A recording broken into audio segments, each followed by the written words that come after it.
एक गांव में मोहन नाम का एक व्यक्ति रहता था। मोहन बहुत साधारण किसान था। उसका परिवार बड़ा था और कमाई सीमित। अक्सर वह सोचता था कि उसकी जिंदगी कठिनाइयों से भरी है और उसमें कोई खास लाभ या खुशी नहीं है। हर दिन काम करना, खेत जोतना, परिवार की देखभाल करना, यही उसकी दिनचर्या थी। धीरे धीरे उसने जीवन को एक बोझ समझना शुरू कर दिया। एक दिन गांव में एक वृद्ध साधु आए। साधु ने सभी गांव वालों को जीवन और सुख दुख पर प्रवचन दिया। मोहन भी वहां बैठा सुन रहा था। प्रवचन के बाद मोहन ने साधु से पूछा, गुरुदेव, मैं जीवन का लाभ समझ नहीं पा रहा।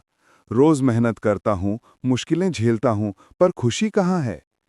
साधु मुस्कुराए और बोले, बेटा, जीवन का लाभ धन या आराम में नहीं, बल्कि अनुभव और सीख में छुपा है।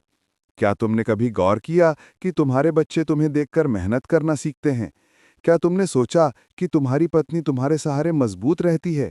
तुम्हारी जिम्मेदारियां ही तुम्हारा जीवन सार्थक बना रही हैं। मोहन चुप हो गया। साधु ने आगे कहा, जीवन का असली लाभ यह है कि हर सुबह तुम्हें एक नया अवसर मिलता है, बेहतर बनने का, दूसरों की मदद करने का और खुशियां बांटने का। कठिनाइयां को सबको मिलती हैं, लेकिन जो इंसान उन कठिनाइयों से सीख लेता है, वही जीवन का असली सुख पाता है। यदि हम जीवन को सिर्फ दुख मानेंगे तो लाभ कभी दिखाई नहीं देगा, पर यदि हम इसे सीखने और बढ़ने का मौका मानेंगे तो यही जीवन सबसे बड़ी संपत्ति है। साधु की बातें मोहन के दिल को छू गईं। अगले दिन से उसने अपना नजरिया बदल दिया। अब वह खेत में काम करते समय शिकायत नहीं करता, बल्कि खुश होता कि वह अपनी मेहनत से परिवार को भोजन दे पा रहा है। वह बच्चों के साथ खेलते हुए मुस्कुराता, पत्नी के साथ कठिनाइयों को साझा करता और हर दिन को एक नया अवसर मानता। धीरे धीरे मोहन ने महसूस किया कि उसका जीवन पहले से कहीं ज्यादा सुखद हो गया है। समस्याएं वही थीं, काम वही था, लेकिन सोच बदल गई थी।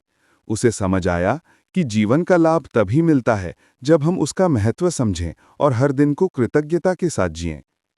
जीवन जीने का लाभ यही है कि हम कठिनाइयों से लड़ना सीखें, छोटी छोटी खुशियों को अपनाएं और हर अनुभव को एक अवसर समझकर आगे बढ़ें।